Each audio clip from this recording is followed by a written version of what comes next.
Hey guys, I know that I said that the other video was my last video before we got into the training for paychecks, but I lied. I'm sorry.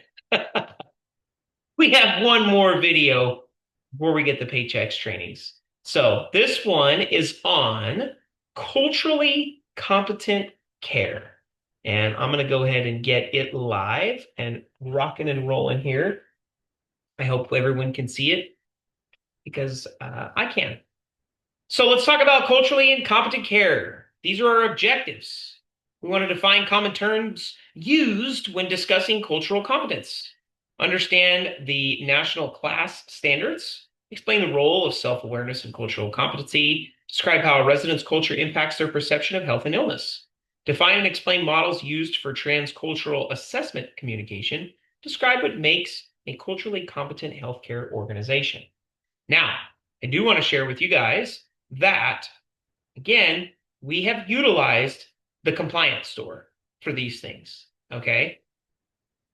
These are, technically speaking, they are the views here of the organization. But what the compliance store does is they pull from databases of information. So you're going to hear things about other cultures that you may not be aware of. And you may be of one of those cultures and say that's not accurate. But we're going to share what the collective is and in order to be culturally competent. And if there are differences, let's just discuss them and we'll talk about it. So, the national standards for cultural and linguistically appropriate services, also known as class and healthcare standards, were developed and monitored by the Department of Human Health Services, Office of Minority Health. That's a law. That's the CLASHHSOMH. The class small. I'm trying not to be funny here, but very long acronym for them.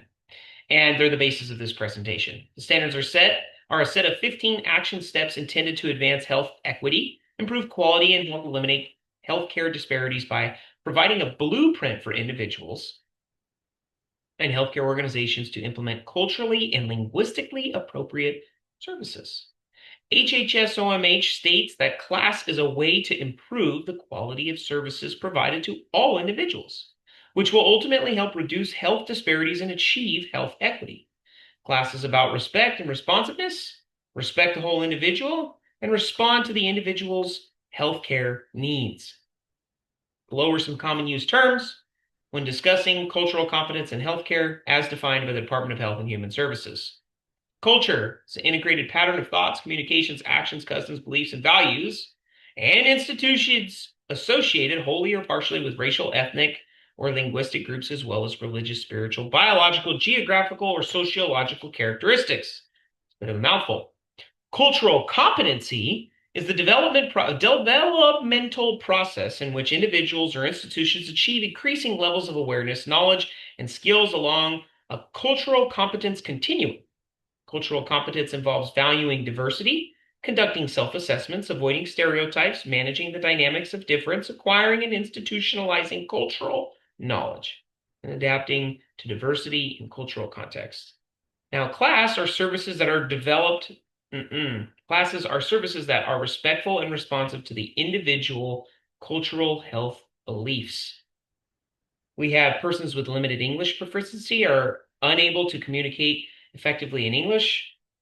Healthcare disparities are differences in the receipt of experiences with and quality healthcare. And health equity is the attainment of the highest level of health for all people.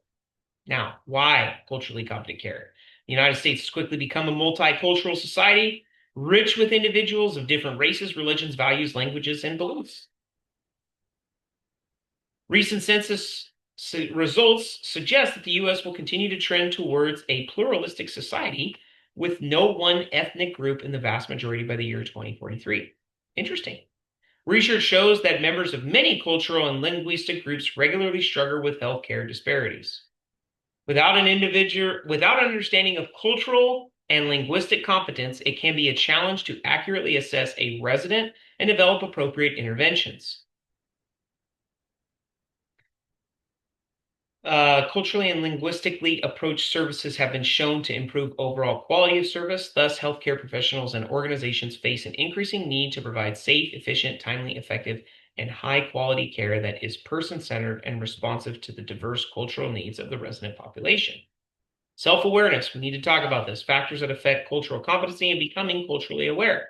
So we see power differences, right? The power imbalances between the resident and the care provider because they're at a higher tier, they speak the language more fluently. There's this concern that they're inadequate, right? Essentialism, believing that cultural groups have a natural and unchangeable characteristics. Stereotypes are an oversimplified prejudgment, opinion, or belief about an individual or group.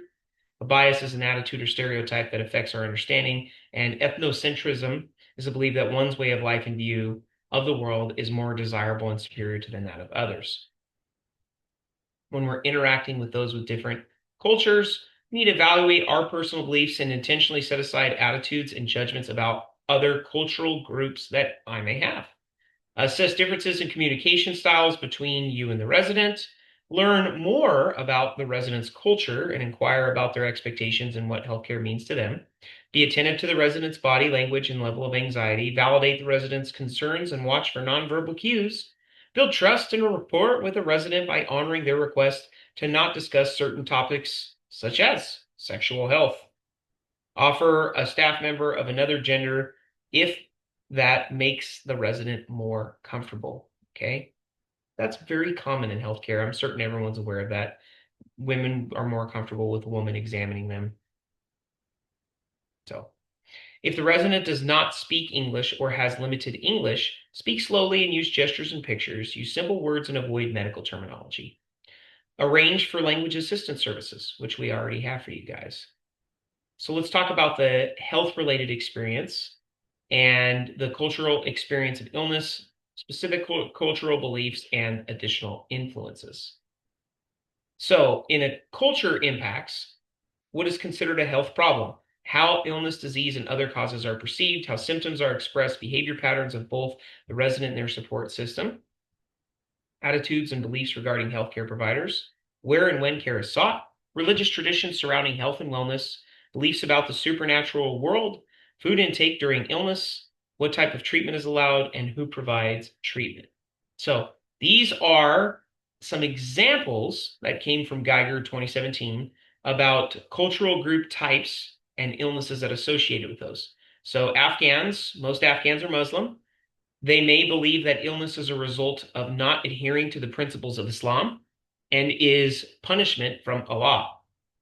Our the Amish friends say some healthcare decisions may be based on the Ordnung, Ordnung, which is a set of rules that guide everyday life. Modern healthcare is only sought after traditional home remedies have been tried. We go all the way down to Puerto Rican. Some believe illnesses caused by destiny or spiritual forces. Santeria may be practiced, and a leader of Santeria is often sought out to treat symptoms of mental illness. What are some points to ponder here? Okay. Prayer and the will of a higher power are viewed by many cultures as having an influence on health and healing. Okay. Cultural groups that have historically been oppressed, Native Americans, African Americans, have often ingrained sense of mistrust regarding conventional medicine. Some cultural groups expect their family members to be involved in decision making regarding their health matters, while other groups prefer privacy for fear of appearing weak. Members of some cultural groups will request a healthcare provider of the same gender and refuse care and treatment if their request is not fulfilled. About a third of adults in the US use some form of complementary and alternative medicines such as acupuncture and herbal remedies. I will let you guys know right now, this is a faith-based organization. Our faith is Christianity. We love Christ. We follow the teachings of Jesus. And I know that that will be a strong emphasis on many of the residents that come here because they'll know that.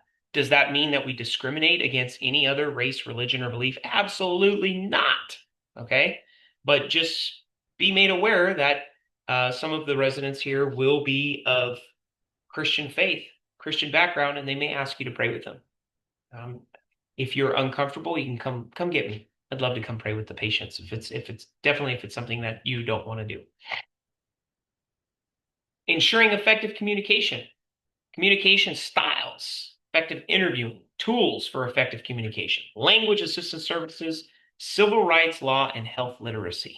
So we've talked about verbal, nonverbal, and written. Written would be the use of symbols, letters, numbers, or pictures to convey that information. Okay. Nonverbal means a series of gestures, facial expressions, body language. Hey. And verbal is just what we're talking about here. When we talk about residents sharing their perception of their illness, we find out that they're less fearful and suffer from less anxiety. They feel in control of their care routine, which patient-centered care, we just got over that, are more accepting of the facility's treatment schedule, and are more satisfied with their care. Kleinman in 1980 created the patient explanatory model, which is an interviewing approach that focuses on eliciting a resident's culturally shaped beliefs about their medical condition. May consider starting the interview by saying, I know different people have different ways of understanding illness. Please help me understand how you see things.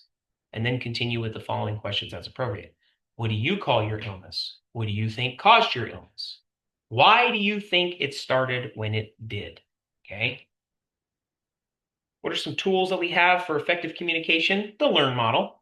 So the LEARN model was developed by Berlin and Folks and creates a framework for listening, explaining, acknowledging, recommending, and negotiating health information and instructions. So we see L is for listen, E is explain, A is acknowledge, R is recommend, and N is negotiate. So listen, understand, explain your perception about the problem, acknowledge and discuss differences, recommend treatment, and negotiate an agreement. So the BAVE model was developed by Stewart and Lieberman, and it helps staff to understand the psychosocial context of the patient's experience with illness by asking questions about background, effect, trouble, handling, and expressing empathy. So B is background. Ask, what's going on in your life right now? A, effect. How do you feel about what's going on right now? T, trouble. What about the situation troubles you the most? H, handling. How are you handling that? And E, empathy. That must be very difficult for you. The ethnic model created by Levine, Like, and Gottlieb is a framework for culturally competent care and draws on a resident's explanation of illness and treatment. So E, explanation. Why do you think you have these symptoms? What do friends and family say about these symptoms? Treatment. What kinds of medicines, home remedies, or treatments have you tried? Healers. Have you sought any advice or medical treatment from an alternative/folk healer or non-doctors about your illness? Tell me about it. Negotiation. What treatment options are acceptable to both of us, the staff and the resident here speaking? Make sure these options incorporate the resident's beliefs. And then intervention. What is the best intervention for you? Sorry about that. Collaboration. How can the resident, family, staff members / the resident's physician, healers, and community members collaborate?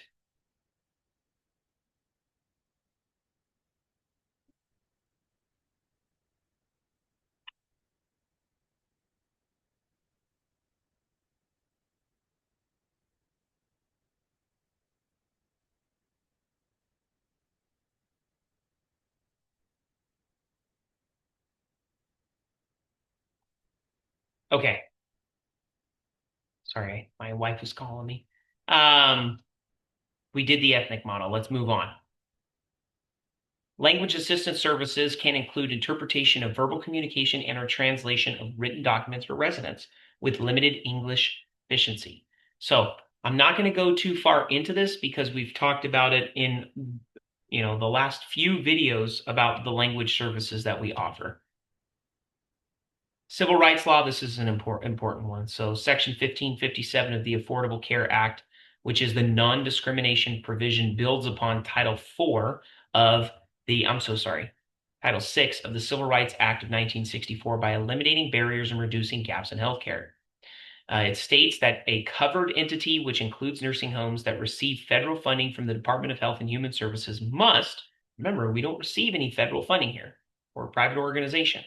But again, we do participate in what the Affordable Care Act has to say. Take steps to provide meaningful access to language assistance services. We've already done that. We've established that to you guys. Provide a qualified interpreter when oral interpretation is needed. We've already done that. So again, at the nurse's station, right next to the phone, we have laminated a very simple step-by-step process for them to have a interpreter by phone. If the individual needs video services, we have a computer that's at the nurse's station with a webcam. We log into the website. You can have them have a face-to-face if need be. All 50 states also have individual laws concerning access to language assistance. We are that. We have to provide language assistance. It's not just because we wanted to, but we have to do it anyways. So health literacy is a degree to which a resident is able to understand basic health information and use that information to follow instructions or to make healthcare decisions. Residents with, remember that LEP term, limited English proficiency, are at a higher risk of having limited healthcare literacy. Okay? It's bad enough that you don't understand English, but you may not, well, I've said that wrong. Imagine you're in the patient's position. It's hard enough that you don't understand English.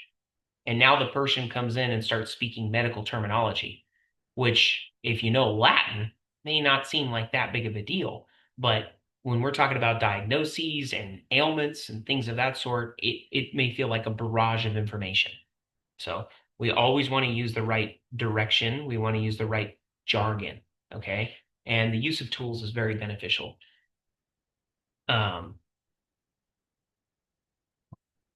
I like this bullet point here. It says it is recommended that healthcare providers use a universal approach to health literacy and assume that most residents struggle to understand health information. You know, I look at my parents. My dad was very educated. My mom was not. Um, and there is a certain way that they both were provided health information at some points in their lives where it was broken down for them to understand.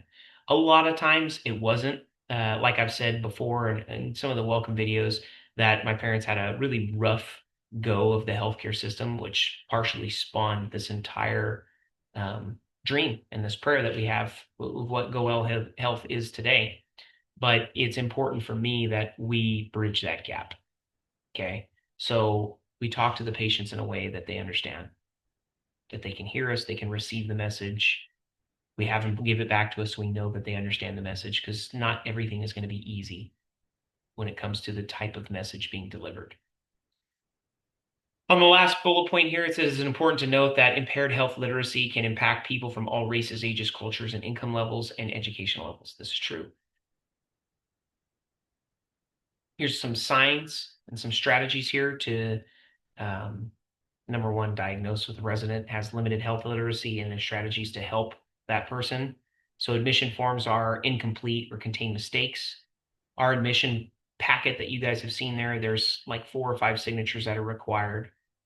You know, myself, Raymond, or a designee is going to go through that with the patient. The resident was not taking his or her medication as prescribed when living at home. That can be because they don't understand, not because they're willfully refusing. Okay.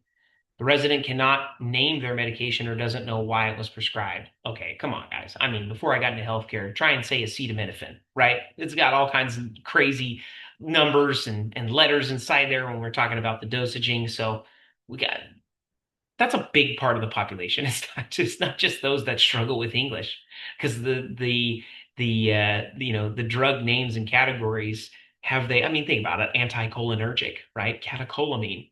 These are all really challenging words. So we can't, it's not just an English problem, it's a everybody problem. So when receiving written information, the resident states, I'll have to read this later. So that could be an indicator for us. So some strategies that we have is that understanding that the resident may rely on listening skills to compensate for reading skills. Speak slowly, clearly, and simply. Have the resident repeat back any instructions and encourage the resident to ask questions if they are confused. On the use of written materials, written in simple language about 5th grade reading level. So what makes a culturally competent healthcare organization? At the facility level, at the individual level, acting as an advocate, organizational and facility assessment, and then building community partnerships. So Anderson et al. 2003 states culturally and linguistically competent healthcare organizations should have a staff that is culturally diverse and that reflects population of the local community. Qualified interpreters and translators to provide, we've already gone over that, training for all staff that helps them better understand the culture of the residents they serve. So currently, we don't have any patients in our facility, and this is the beginning stages of all this. But as the patients come in, they will be of a large diversity. So we will assess that and provide training as need be to communicate effectively with those residents. And then we will have signs and written instructions in the residents' language that are consistent with the cultural norms. At the facility level, we're going to develop cultural and linguistic competency at the facility level. Now, that's more or less a statement than it was a question. Developing cultural and linguistic competency at the facility level is an ongoing and dynamic process, right? No individual staff member can create a competent facility alone. It requires a team effort. It's that old adage, right? Takes a village. Some steps to create a culturally competent facility include, but are not limited to, regular in-servicing of staff on cultural competence. Consider the cultural and language needs of residents served when hiring new staff members. Create a cultural and linguistic competency committee, work group, or task force within the facility. Make sure the facility's mission statement includes a commitment to cultural and linguistic competency. Research which cultural and linguistic groups exist within the facility and ensure that the services they are receiving are culturally appropriate. And then conduct an organizational, cultural, and linguistic assessment. What about at the individual level? We talked about at the facility level, right? Individual staff members can work towards becoming culturally and logistically competent and support the facility in doing so. Some ways that staff members can practice cultural competence include, but are not limited to, using the patient's explanatory model when interviewing a resident to focus on gaining a better understanding. Use the LEARN model, the BAVE model, the ethnic model. Okay, what about being an advocate? All staff members can act as an advocate on behalf of the residents when an opportunity for improvement is identified. So process improvement, we've talked about that, right? Simple ways to advocate for cultural competence at the facility would be to guide residents through the complicated healthcare system. Ensure referrals are in place for care and services that can help the resident understand, acclimate, and adjust to life at the facility. Encourage continual communication between staff and residents. Broader ways to advocate for cultural competence in healthcare, it would be by encouraging changes in policy, procedure, and infrastructure that support that affect the provision of the class system or the class standards, definitely not the class system. Advance policy changes in the larger community, in professional organizations, or at the state and federal levels. Be active members of decision-making bodies and committees that are making organizational and community changes to ensure culturally and linguistically competent services. For the organization and facility assessment, an organizational assessment should be focusing on analyzing the facility's ability to successfully deliver culturally and linguistically competent care. So we're going to focus on capacity, strengths, and weaknesses of the organization in implementing the national class standard. We're going to identify areas that help or hinder the delivery of culturally and linguistically competent care for all residents. We'll focus on some of the categories previously discussed, such as resources, interactions, materials, environmental, and organizational strategies. And we're not going to cover the F tags here, but again, we will provide the patient with culturally competent care and have unique devices to help us when there are communication barriers. So meaningful community partnerships and engagements with community members allow healthcare organizations to understand the needs of the population served and ensure that services are guided by community interests and expertise, appropriately allocate resources, develop and implement solutions to problems, improve quality and level of service, empower community members to become active participants in their own healthcare, engage in outreach activities and networking, enhance public relations with the community and build trust, and identify and track demographic and epidemiological information and patterns. Very close to the end, guys. Last slide. When considering a partnership, ensure the other organization has a shared vision and establish mutual trust, respect, and commitment. Everyone engaging in a partnership should be willing to engage in an open and clear communication and agree to use feedback as a way to improve and evolve.